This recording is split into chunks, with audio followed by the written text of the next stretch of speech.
temáticas y reflexiones con las cuales estaremos este día domingo 17 de noviembre, el cual agradecemos a toda la gente que escucha la Suprema Estación 96.1 FM y recordarles también que nos pueden escuchar e interactuar con nosotros y con nosotras a través de www.la961.com, así como también pueden engancharse en este momento en la transmisión en vivo del Facebook Live desde la Suprema Estación. Le enviamos un gran saludo iniciando ya pues esta jornada también a Evelyn Astudillo, que el día de hoy no nos acompañará en el programa, que está en la ciudad de Loja dando unas capacitaciones, y a quien también le queremos hacer extensivo unas felicitaciones porque estuvo ayer a cargo también de los talleres con los cuales ya iniciamos de periodismo con memoria en el marco del 25 de noviembre, 27 de noviembre, y también a toda la gente periodista independiente de los medios digitales que también se embarcaron en esta propuesta que lo hicimos desde Sin Etiquetas. Agradecer pues a nuestras facilitadoras que estuvieron el día de ayer, a Isabel Jara, también a Juliana Carrasco, y también agradecer pues a la Andariega, quienes nos ayudaron siendo las hosts para que luego estas crónicas y estos procesos investigativos pues estarán dentro de su página web expuestos el 10 de diciembre, el Día Internacional de los Derechos Humanos. Con esto iniciamos, damos la bienvenida también a Juan Andrés Merchán dentro de los controles, y también un extensivo abrazo a Cristina Almeida, que se encuentra en Nuevo León, México, también en sus estudios de maestría. Y pues el día de hoy iniciaremos con un tema que ha sido muy importante dentro de cómo se ha manejado esto, primero a través de los medios de comunicación, entendiéndose que la situación política de Bolivia ha sido esta una de las maneras, así como también dentro de estas otras crisis políticas que se han vivido dentro de Latinoamérica, sea el tema de Chile, sea el tema mismo de Bolivia, de países también de Centroamérica, que ya lo conversamos hace semanas pasadas, ¿no? Cómo los medios digitales o los medios alternativos se han hecho un eco para poder romper estos cercos mediáticos que en los países latinoamericanos se han dado ante las diferentes coyunturas. Hoy, sobre todo, lo que queremos hablar es un poco alrededor de cómo la nueva presidenta interina de Bolivia, que es Yanine Áñez, tras autoproclamarse en el cargo, como se lo ha dicho, terminó lo que algunas personas decían, unas semanas caóticas de tensión política tras lo que fue las elecciones de Bolivia, en la que hubo mucha gente que decía desde un lado que había un fraude electoral, que hubo esta caída del sistema, y pues que esto terminó y finalizó también con este informe a través de la OEA, el cual habló de estas irregularidades, en las cuales momentos después ya las Fuerzas Armadas pidieron la renuncia al presidente Evo Morales, quien dimitió del cargo, de igual manera el vicepresidente, y pues desde ahí es justamente que viene también esta situación de esta presidenta interina autoproclamada, que de los cuales también aquí hay que recordar también otros actores políticos que estuvieron muy presentes durante esos días, como Carranco justamente, y este tema de la sacada de las huipalas, tanto del Palacio en La Paz, Bolivia, así como también de diferentes instituciones dentro de todo el país, y este ingreso, ¿no?, pues de la Santa Biblia que ha regresado, y también estos discursos sumamente racistas en un país eminentemente indígena. Así que la noche de hoy estamos aquí con Paola Moreno, estamos con Paulo Freire, y pues la idea es poder ir analizando un poco cuál es la situación, ¿no? Ya lo venimos hablando de la situación particular de nuestro país, la situación también de Chile, y pues Bolivia hoy en día también nos ha dejado mucho que comentar, mucho que reflexionar como Latinoamérica, mucho alrededor también del Estado plurinacional de Bolivia, alrededor de lo que es un Estado laico con estos simbolismos y acciones que han tomado estas nuevas bancadas conservadoras de extrema derecha y religiosas sobre todo, ¿no? Así que pues Paola, Paulo, bienvenida, bienvenido, y pues poder iniciar primero con un abrebocas, digámoslo así, de una manera un poco superficial aún, ¿no? ¿Cuál es la situación que ustedes miran de lo que está sucediendo en Bolivia y de cómo esto tal vez se puede alinear con estos extremas derecha que está viviendo con otros países, ¿no? Ya tenemos el caso de Bolsonaro, tenemos casos de Duque, los casos de Piñera, el caso de Macri, etcétera. ¿Esto cómo pone hoy en día a Latinoamérica, en específico con el caso de Bolivia? Bienvenida. Bueno, buenas noches, muchas gracias por por el espacio para compartir, para dialogar sobre estos temas que son sumamente importantes. Yo creo que es importante para hablar sobre el caso de Bolivia y creo que siempre nos viene atado de las palabras pluricultural, multicultural, que en ciertas ocasiones se terminan hasta convirtiendo en una moda, ¿no? Que los medios de comunicación, que en distintos espacios siempre se está hablando de esto. Y un poco yo pensaba durante estos días, o sea, ¿qué pasa? ¿Por qué? Y las respuestas, o una de las respuestas que se me vienen es que justamente hay esos sujetos a los que les miras también como sujetos culturales entendidos casi como sujetos folclóricos, ¿no? Entonces ahí tienes a un grupo de personas que son bienvenidos cuando tienen que hacer cuando tienen que hacer una danza folclórica, cuando tienen que abrir un programa, cuando tenemos que hablar de gastronomía tradicional, cuando tenemos que hablar de música, cuando tenemos que hablar de esos temas que son aceptados, compartidos, si se quiere ver también como positivos.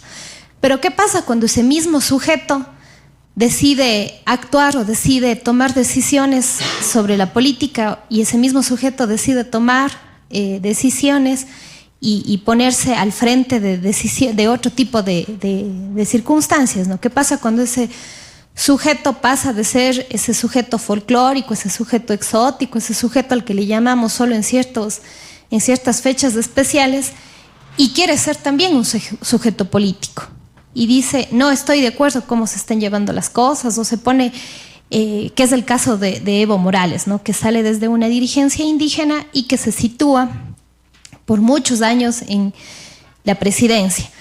Creo que efectivamente hay que hablar varias cosas como esta cuestión de que había fraude probablemente, la reforma o la consulta popular que se hizo respecto a la reelección, que también pues, es uno de los elementos que se pasaron por alto, que seguramente al interior del movimiento indígena también había muchas personas que estaban en contra de esta reelección.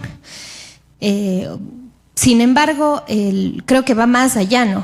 Y el tema es estos actos simbólicos de quitar las huipalas, esos actos simbólicos de poner, lo que hemos visto en redes sociales, de poner en las calles Bolivia libre de indios, o estos actos de que hay personas que están, dos bandos muy contrapuestos, y hay personas que por tener determinada vestimenta o por verse de determinada forma o por manifestarse de tal o cual manera han sido expulsados de plazas, expulsados de mercados, con unos niveles de violencia que realmente son estremecedores, ¿no? Creo que esto de las redes sociales nos hace estar ahí cara a cara con ciertos niveles de violencia que realmente nos hacen asustarnos.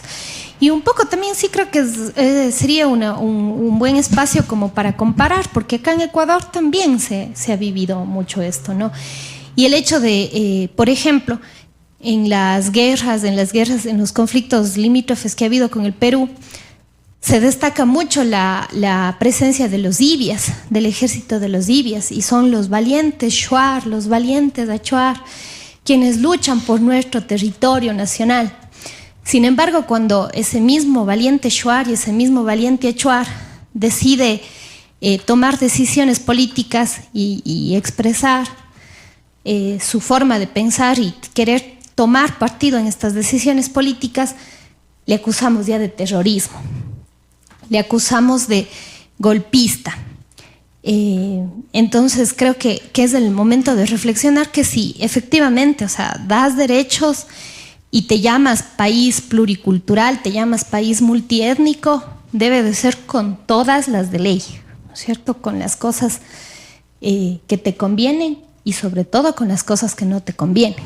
No podemos tomar partido solo de las cosas que nos convienen. Creo que esa es la reflexión que podríamos iniciar. Tal vez ahí solo para diferenciar un poco, Pao, ¿cuál es la diferencia cuando hablamos de plurinacional, pluricultural o el tema también étnico como tal? ¿Cuáles son las diferencias? Porque a veces la gente trata como esto como un sinónimo cuando existen diferencias, ¿no? Sí, bueno, a lo mejor un país que se hace llamar multicultural debería ser un país que propone el diálogo entre los diferentes, ¿no? Y que se reconoce entre diferentes, pero con los mismos derechos.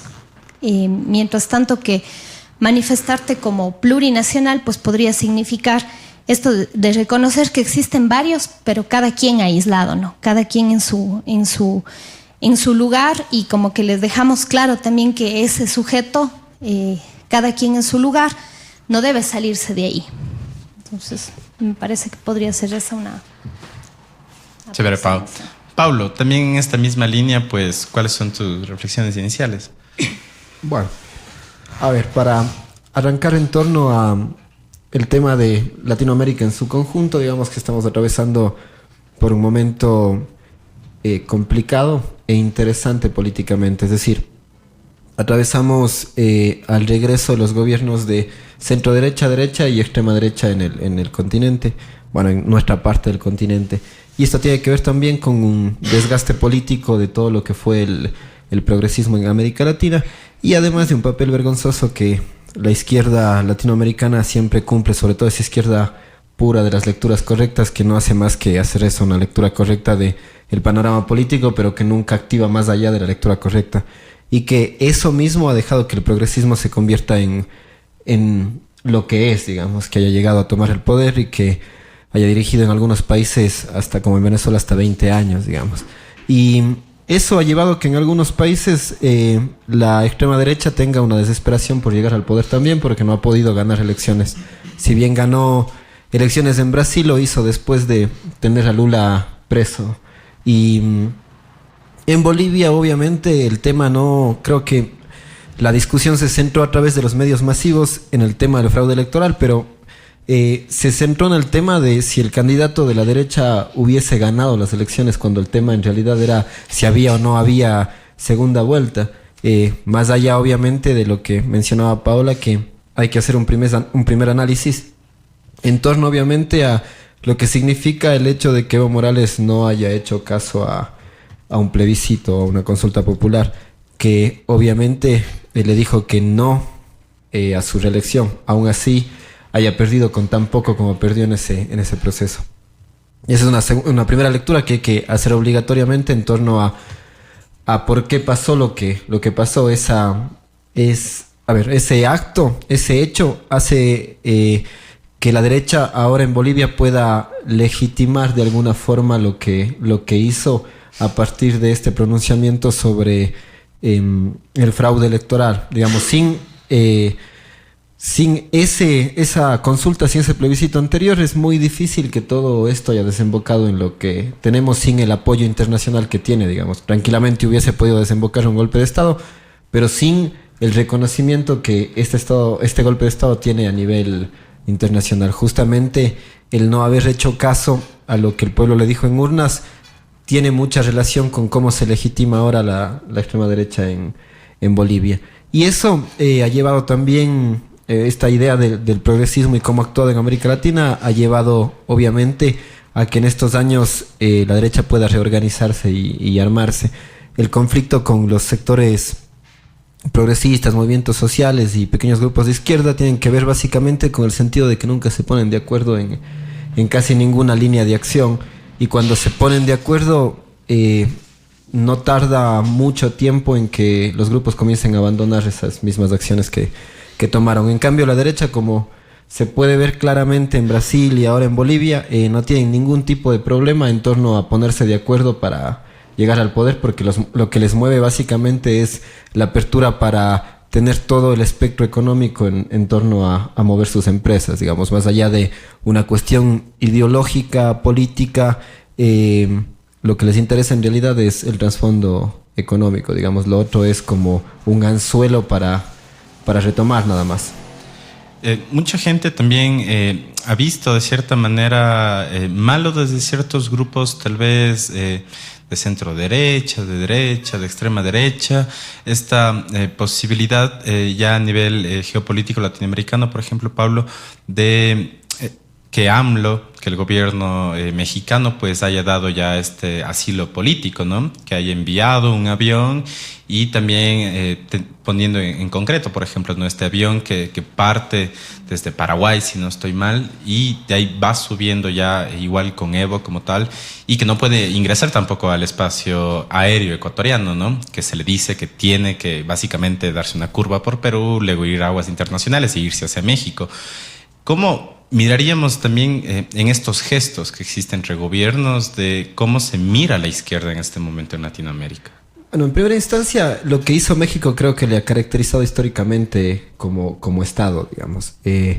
Desde mediados del siglo XX, incluso un poco más atrás, México siempre ha tenido como bandera el hecho de asilar políticamente a un montón de personajes que han sido perseguidos a nivel internacional. Por ejemplo, el mismo hecho de que Trotsky haya terminado en México sus días nos data mucho de lo que México ha hecho en torno a este principio internacional, que me parece muy interesante, porque además ha recogido personas asiladas de diferentes grupos políticos alrededor de su historia. A mí me parece que el principio internacional del asilo es interesante y debe ser cuidado, digamos. La gente que es perseguida políticamente debe tener el derecho a poder estar en otros países y defenderse desde otros países, porque quienes son perseguidos políticamente en primera instancia deben tener el chance, así como tenemos todos, se supone, dentro de un gobierno, bueno, de un Estado constitucional y democrático, tenemos a defendernos. Así quienes son perseguidos políticamente deberían tener también la posibilidad de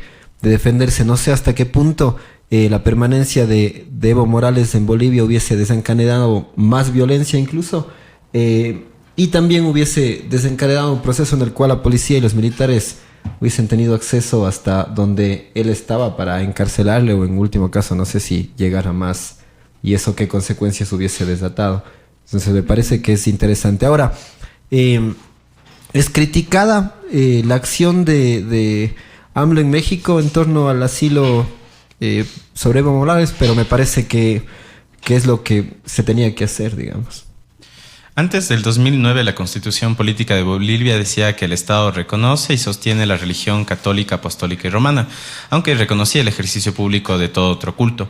El Estado era primordialmente católico. Con la Constitución de 2009, propuesta desde la constituyente de Evo Morales, Bolivia pasó a ser un Estado laico, independiente de la religión, se dejó de jurar todo cargo público sobre la Biblia, y había también esta nueva tradición, digámoslo así, de alzar el puño en también un sentido socialista como tal.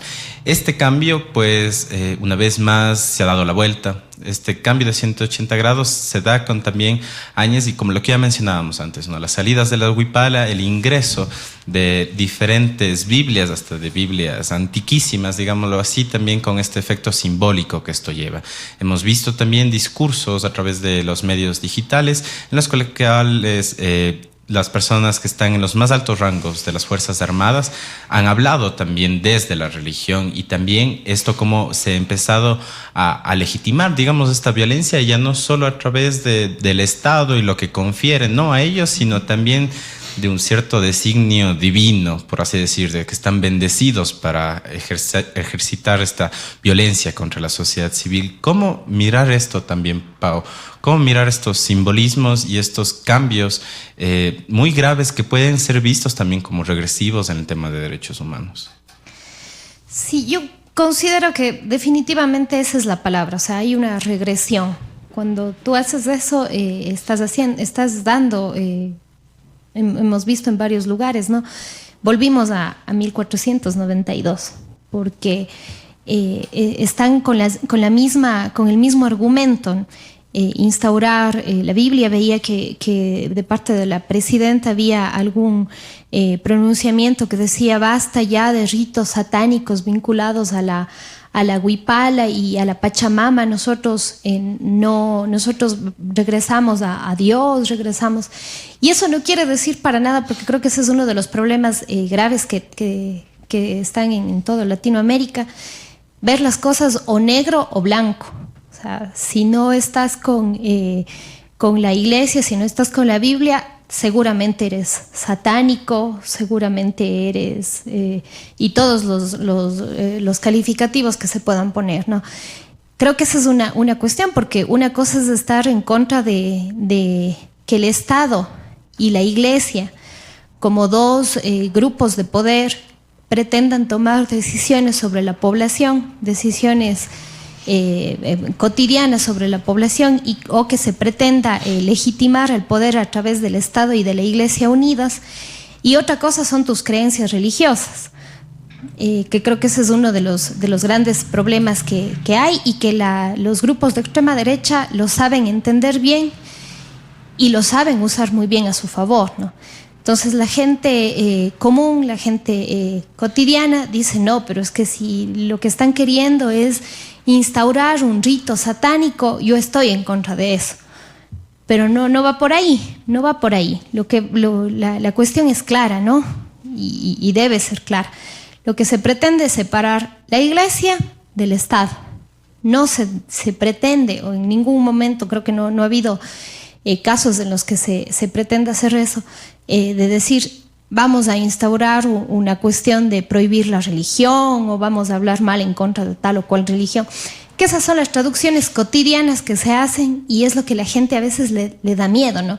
Y empieza a asociar las ideas de izquierda, las ideas del comunismo, de un posible socialismo, las ideas incluso de un progresismo, las empieza a asociar con cuestiones como ser satánico, como estar en contra de la Iglesia, como estar en contra de Dios y demás. Entonces, esas traducciones que se hacen, que son bastante simplistas, y que creo que con toda la mala intención se hacen ese tipo de traducciones, es lo que nos lleva a esto. No entender tampoco el profundo sincretismo que hay, el sincretismo que hay, y saber que cuando vemos que probablemente, incluso me parece que también aquí, ¿no?, en nuestra realidad, en muchas ocasiones, si vemos un ritual andino, seguramente o muy probablemente estará también unido a símbolos católicos. Porque eso es lo que somos, no somos ni lo uno ni lo otro, sino somos la mezcla de varias cosas. Y eso es lo que nos ha dado estos 5 siglos, ¿no? Tener una mezcla, tener un sincretismo, y aprender a leer esos sincretismos y aprender a traducir esos sincretismos. Sin dejar de lado también que ciertos grupos también han acusado a Evo Morales de adueñarse, de apropiarse de la huipala, de usar ese símbolo también para instaurar durante su época, instaurar también su cuestión ideológica, ¿no? Y eso es lo que también se ha mantenido durante estos días, de que la huipala no significa que yo levante una huipala, no significa que yo esté a favor de Evo Morales. Que esa también es otra de las cosas que creo que han saltado durante estos días, ¿no? Que yo levante una huipala significa que me identifico con un grupo indígena, me identifico con cierta forma de pensamiento, más no con una persona, sino más bien con un pensamiento. Creo que eso va o de un lado o del otro. Así es, y pues en esta misma lógica han saltado también otras reflexiones de diferentes sectores académicos, por ejemplo, de ciertos historiadores bolivianos que han hablado también y ha sumado todo el tema religioso de la Biblia, de estos discursos, ¿no?, que hay detrás de quienes ahora ostentan el poder interinamente en Bolivia, también de cómo son figuras blanqueadas, digamos así, ¿no? Este gran blanqueamiento que hay desde estas figuras, ¿no? Ya que si bien es un país donde el 62% son personas indígenas de diferentes pueblos, nacionalidades, etcétera, pues también justamente quienes tal vez se enuncian desde esta derecha o extrema derecha, tampoco son personas que podríamos catalogarlas como blancas, como arias, pero que tienen también, muchos han hablado de el tinte de cabello de la nueva presidenta o de quienes están alrededor de ella, que quieren alinearse a ciertos discursos de otros grupos humanos como tal. Entonces esto tal vez, no sé si Paulo o Pau, no sé cómo ustedes podrían leer eso también. Sí, yo creo que... Tenía así como... que es difícil. Ya sabe contestar la pregunta. Sí, yo creo que es importante entender al blanqueamiento no solo como una cuestión física, ¿no? Y no solo como una cuestión que se expresa de forma física, que también se hace evidente en cuestiones físicas, ¿no? Sino también ese blanqueamiento en el que te formas parte de ese pensamiento común. Entonces, en ese sentido, a lo mejor por eso tienes esta forma de explicar como personas que evidentemente que su cuerpo dice, que cuenta su historia, cuenta la historia de esta Bolivia de los 5 siglos, sin embargo, con estos procesos vas adquiriendo o te vas haciendo del otro lado, ¿no? Entonces, por eso vas viendo cómo tienes grupos o grupos que pueden ser de determinadas zonas populares, de determinadas zonas marginales, que están defendiendo este proceso. Entonces, creo que esa podría ser una primera respuesta. No sé, Paulo, ¿tú qué? Bueno, yo creo que, a ver, todo este proceso de blanqueamiento tiene que ver o está encerrado en esta dicotomía entre crudo cocido, civilización y barbarie, si quieres, de que se ha venido discutiendo en la academia, y que tiene que ver básicamente con esa idea de identificar lo civilizatorio con todo aquello que viene de Europa, y toda la barbarie con todo lo que tiene que ver con nuestros grupos indígenas y ancestrales, nuestros grupos. ¿Ves? Ahí está toda la cuestión que está presente en nuestra cabeza blanqueada y occidental. A lo que voy es al hecho de justamente, a ver, nuestras sociedades son sociedades totalmente blanqueadas desde el hecho de que tenemos una construcción a partir de la colonización, y desde 1492 que llegan los españoles, nos desestructuran como sociedades, y bueno, construyen obviamente un patio trasero de la colonia en América Latina, y nos construyen a todos los habitantes de esta zona del continente a partir de lo que ellos necesitaban en cuanto a su sistema económico, político, religioso y tal.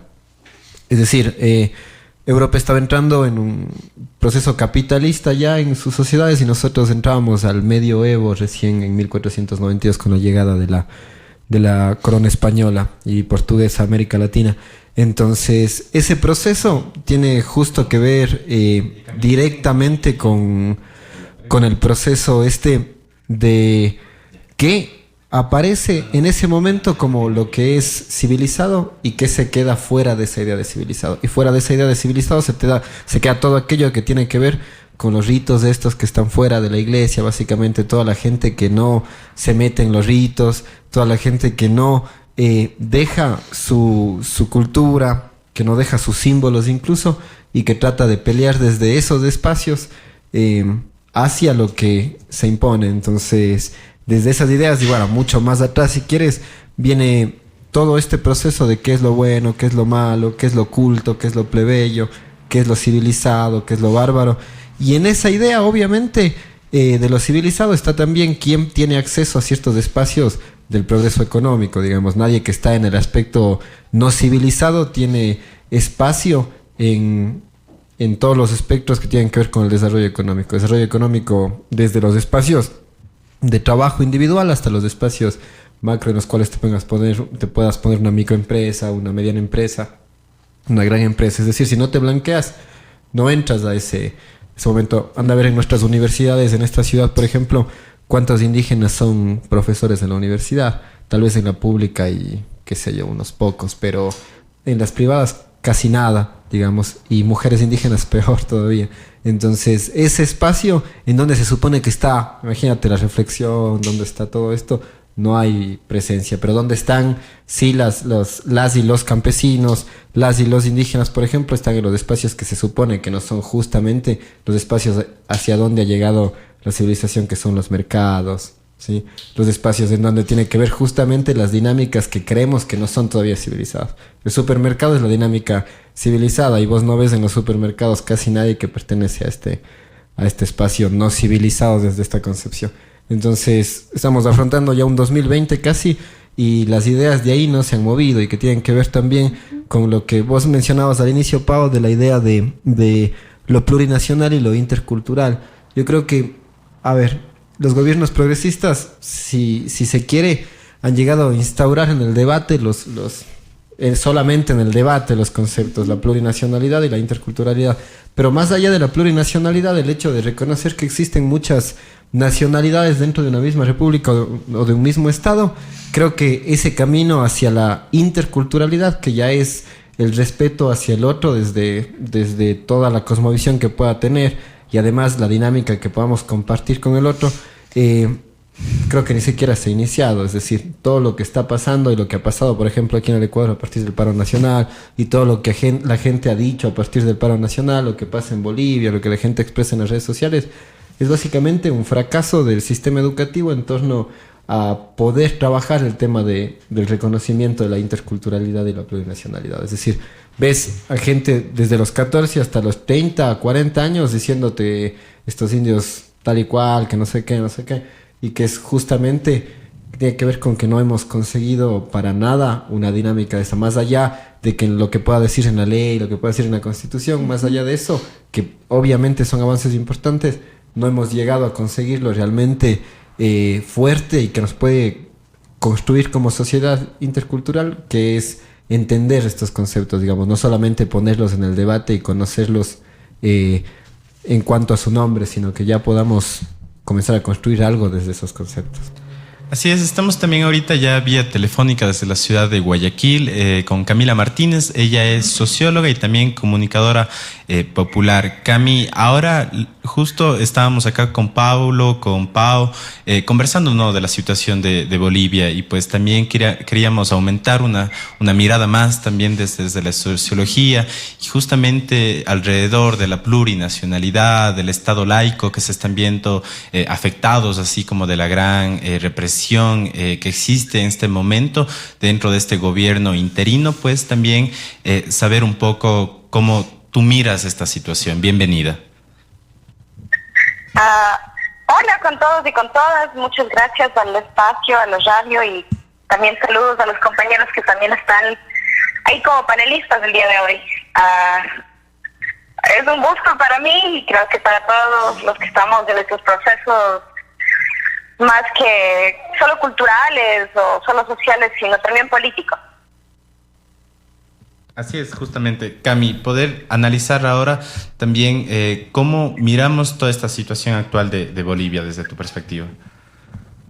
Bueno, un poco desde la reflexión de varias personas que ahorita estamos viviendo un momento complejo también como país, y que también felicitando, ¿no?, que el decreto, que la nueva ley no pasó en la Asamblea. Creo que hay que mirar también el problema central sobre una base económica de qué implica el fin del auge del progresismo y qué implica el retorno de la extrema derecha. Más allá que el sujeto político, tanto en Ecuador como en Bolivia, sea el movimiento indígena, obviamente en Bolivia con una población mucho más extensa del pueblo indígena, creo que hay que también sentarnos a debatir qué implica el hostil trato hacia todo lo que no está alineado a las fuerzas mucho más de la tendencia fascista. Porque al final yo siento que no es tanto lo que molesta el Nahuipal o el movimiento indígena. Yo siento que lo que molesta es que tengas un grupo que no está dispuesto a tolerar el avance de la derecha extrema. Y yo creo que todos los sujetos del campo popular en la política tienen el derecho de organizarse y actuar como está actuando el movimiento indígena del Ecuador. Y claro, uno mira con mucho pena el proceso de Bolivia, porque más allá si estamos de acuerdo o no con el proceso de progresismo, el golpe de Estado militar es la cosa más antidemocrática, más elitista, más arribista, y claro, el componente ya que sobreborda es justo el tema de que recae en plantearse que lo indígena y el mundo indígena, cualquier dimensión que sea, es inferior. Empezamos a justificar la crisis económica bajo el otro es diferente a mí y él es malo y yo soy bueno. Entonces, claro, la gente empieza a apretarse los bolsillos, la economía se pone difícil y es mucho más fácil que la derecha genere la imagen de un culpable.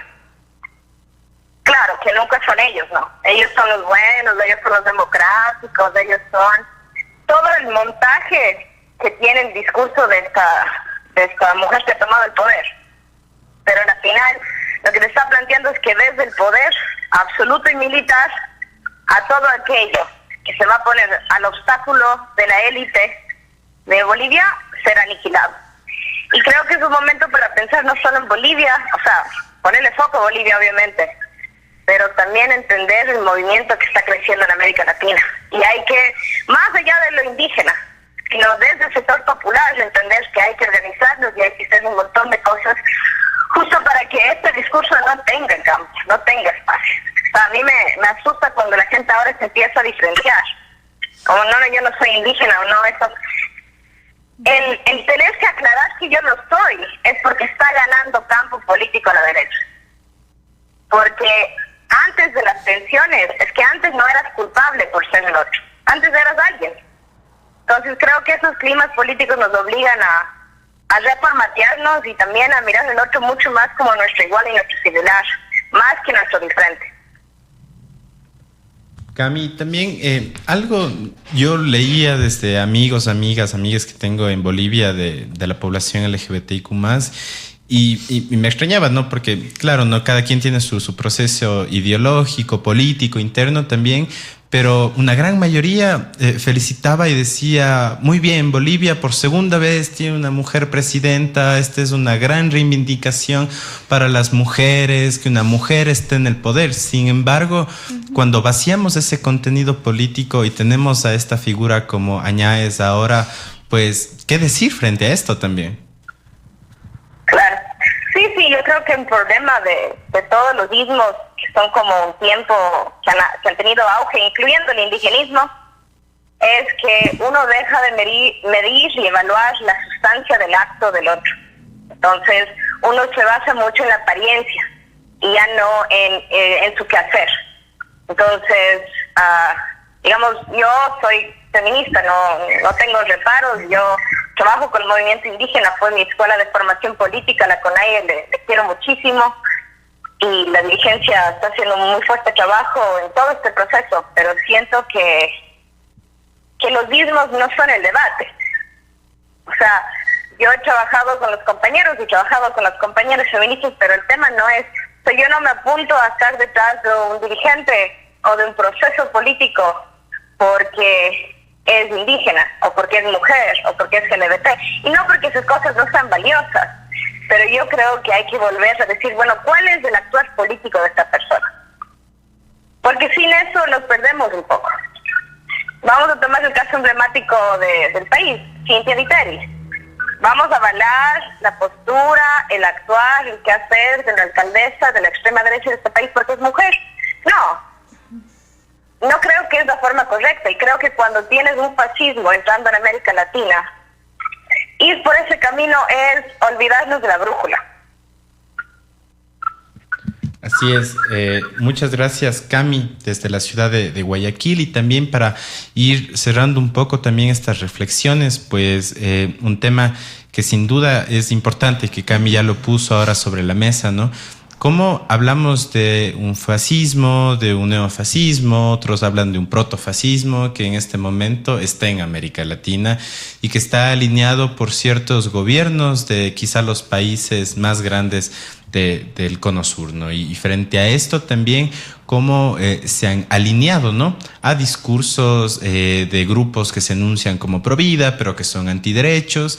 Y este último fin de semana ha recorrido las redes sociales y también a través de los medios de comunicación oficiales del Estado todas estas caravanas que, por ejemplo, Lenín Moreno ha hecho ahora con la campaña de Toda una Vida, y que son justamente tener pañuelos celestes, y hemos tenido al mismo Lenin, a Juan Fernando Roldán, a toda la gente de la cúpula, digamos, del gobierno, ¿no? También con estos otros simbolismos. Entonces, frente a esto también, Paulo, y igual para finalizar, Cami, comenzamos contigo. ¿Cómo mirar eso un poco, no? O sea, yo creo que la historia siempre es un buen referente para guiarnos en momentos de caos. Digamos que los gobiernos como Hitler tenían muy buenos comunicadores. Tenían los marketing comunicadores de ese tiempo, no tenían a Goebbels. El chiste era, mientras más veces dice la mentira, se vuelve verdad. Era un tiempo que, decir la verdad, era profundamente transformador y avanzado. Y creo que cuando miramos la estrategia política que hacen todos los gobiernos ahorita, en la esfera política, la élite política, la cúpula del poder de cualquier sociedad, es esta forma de decir y repetir un discurso para validarse. Y creo que el validarse como los de La Paz y los otros que no, y la campaña de los pañuelos celestes, que ya me parece la barbarie absoluta de parte de los manes, es justo decir, bueno, vamos a ignorar el hecho. Y también, ojo, los procesos de nazismo fueron democráticos. ¿Por qué? Porque justo es una época donde el campo popular está confundido, está mareado, no sabe qué hacer, es un tiempo de caos. Y uno está con miedo, uno está nervioso, uno está preocupado, uno está estresado, no hay recursos. Y en esos momentos de caos es como mucho más fácil poner culpable al otro y poner odio como el camino. Y esas son las estrategias que usa el poder.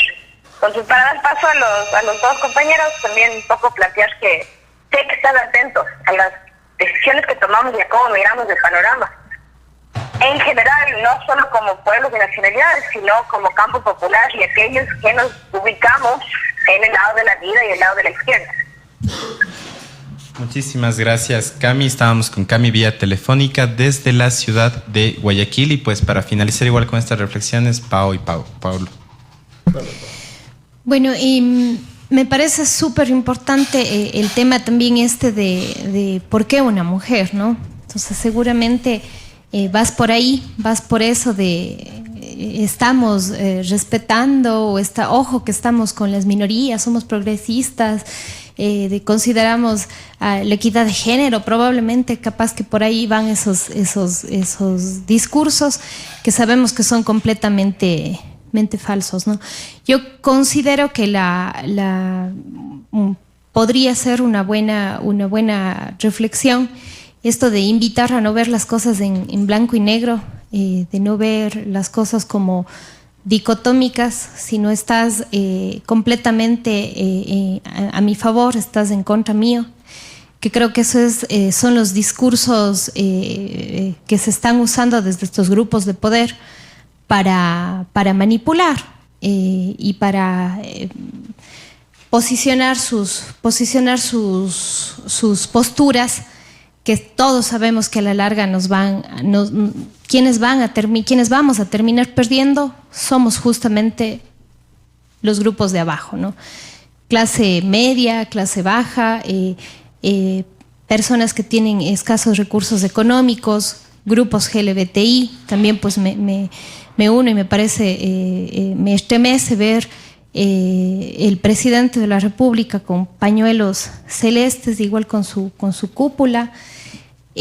Considero que esas son las cosas que se tienen que ir debatiendo. Estos justamente son los espacios que nos permiten hacer eso y que nos permiten pues mirar las distintas aristas y estar como siempre alertas, ¿no? Porque cada semana se nos viene una cuestión nueva desde un lado, desde otro lado, y estar alertas creo que es lo que podemos decir.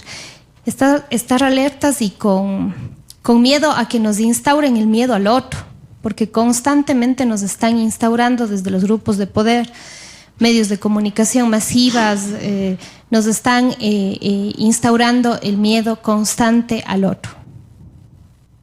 Paulo. Yo creo que hay algo... Bueno, primero, Cami dijo, por ejemplo, que... no sé si le entendí bien, estaba así medio el audio un poco complicado de entender, pero... a ver, ella dijo que ahora el progresismo de alguna forma estaba derrotado. Yo más bien creo que no. Creo que el progresismo sigue siendo una fuerza política extremadamente fuerte en América Latina, y eso muestra Alberto Fernández en Argentina. Es decir, con cuánto de porcentaje gana elecciones en Argentina es la muestra más grande de que el progresismo sigue vivo. El porcentaje de votación que el correísmo tiene aquí en Ecuador es grande. Nadie puede decir que el correísmo esté muerto ya. Lo que pasa en Venezuela, bueno, puede estar dado desde muchas lecturas, pero el proceso venezolano sigue teniendo un porcentaje fuerte que sigue sustentando ese proceso mismo, sea un proceso militar, sea un proceso netamente de bases. bueno, hacer un análisis es grande, sea una dictadura, no sea una dictadura, pero sigue teniendo un grupo de votación fuerte. Evo Morales, obviamente, en Bolivia sigue teniendo un grupo popular que le respalda bastante grande. Y así vamos a ver qué pasa ahora en las elecciones en Uruguay. Lula tiene un grupo que le respalda bastante fuerte en Brasil. Entonces creo que el progresismo no está muerto. Comenzando por ahí. Luego, creo que uno de los pecados más grandes que tiene la derecha y la extrema derecha, y bueno, también ha tenido el progresismo obviamente, es el hecho de considerarnos como imbéciles a la población. Imbéciles en el sentido de que cree que no podemos tomar decisiones. Y eso es lo que me asusta bastante ahora de todos los gobiernos que están en América Latina, en el sentido de que creen que ellos son los que tienen una lectura correcta de la realidad y han ayudados obviamente por los errores que tuvo el progresismo. Tuvo aciertos, tuvo errores, pero amplificando esos errores que tuvo, han creado unos enemigos que nos han hecho creer como enemigos comunes a todos nosotros, y que con eso han legitimado un montón de acciones que están haciendo. Y lo que me da miedo a mí es que legitimen acciones posteriores que tengan que ver con la caída de la democracia en América Latina. Es decir, el hecho de que te planteen a alguien como un enemigo que no vas a poder vencer como ciudadano, y que te digan, bueno, solo nosotros desde el Estado vamos a poder vencerlo, y por lo tanto necesitamos estar un poco más de tiempo acá para arreglar la casa, como ellos dicen, tenemos que arreglar la casa de lo que dejaron haciendo el resto. Y eso es una cuestión extremadamente compleja, porque el hecho de arreglar la casa implica posicionarse en un espacio en el cual dice solo yo soy el que puedo arreglar las cosas, y por lo tanto necesito todo el tiempo y el espacio para estar acá. Ahora, dentro de lo que vos planteabas, Pedro, de esta idea de por ejemplo, de que se dice, bueno, una presidenta mujer y tal, creo que el papel perfecto que ha hecho el capitalismo, y bueno, el capitalismo y el liberalismo también por ahí, una parte del liberalismo, es crear una suerte de cultura del esclavo, ¿no? O cultura del esclavo, o si no, una lógica del esclavo, de normalización de una esclavitud en la cual todos los que no pertenecemos a los grupos de poder queremos llegar a ese grupo de poder, y si no podemos llegar, bueno, hemos asimilado que nosotros tenemos la culpa por no llegar, en un sistema en el cual se supone que todos podemos llegar, todos y todas podemos llegar a ese espacio, y si no hemos llegado es porque no laburamos lo suficiente, porque algo hemos hecho en el proceso. E incluso, mira esto de decir, por ejemplo, cuando alguien consigue trabajo y consigue un trabajo precarizado, y bueno, festeja y dice, por fin conseguí trabajo, no importa que las condiciones, pero conseguí trabajo. Es toda esta lógica que el capitalismo ha creado en torno a una cultura del esclavo, en el cual nosotros estamos contentos y creemos que el lugar en el que estamos es el que nos hemos ganado, digamos, y que no hay todo un contexto de condiciones históricas, políticas, sociales que provocan esto. Y justamente luego vienen, en los momentos de crisis, como decía Cami, vienen unos grupos que te dicen, bueno, esto ha pasado y nosotros somos los que vamos a salvar a partir de volver al país algo que grande, en el caso nuestro, que nuestro país nunca ha sido, digamos, como una nación extremadamente grande, es una nación en construcción, que sigue estando en construcción, y que yo creo que debería estar más bien en deconstrucción, en el sentido de que todo lo que nos han hecho los gobiernos que han pasado debería ser la base para pensar en cómo realmente caminar hacia una democracia en la cual estemos todos y todas sin que nos den tomando las decisiones desde los grupos de poder. Es decir, ¿hasta cuándo vamos a aguantar que ellos sean quienes vean las decisiones económicas, las decisiones políticas, las decisiones culturales y todo, sin tomar en cuenta lo que realmente estamos haciendo nosotros? Y lo del paro nacional y lo que pasó hoy en la asamblea es una muestra extremadamente fuerte de que realmente unidos en la acción ya combativa, entiéndase acción combativa como todo lo que se puede lograr, no solamente el hecho de quemarlo todo, digamos. Cuando se habla de acción combativa la gente piensa que el combate es salir y quemar todo. No, el combate está en las aulas, está también en las calles, está presente en las mismas acciones que hacemos en la casa, en nuestra relación con la pareja. El hecho de combatir todo lo que nos han enseñado desde esos espacios creo que es lo fundamental para poder cambiar y cambiar los grandes espacios también. Así es, muchísimas gracias a Paola, muchísimas gracias a Paulo, a Cami también desde la ciudad de Guayaquil, y pues quedarnos quizá con estas últimas palabras de Paulo que decía: esperemos seguir deconstruyéndonos desde estas costumbres y desde estas conductas que mucho mal nos hacen, sea desde el caso específico, que lo que nosotros promulgamos desde Sin Etiquetas es justamente ir en contra de la erradicación de las violencias machistas, misóginas, LGBTI-fóbicas, racistas, xenofóbicas. Nos vamos con una pausa musical y regresamos con otro.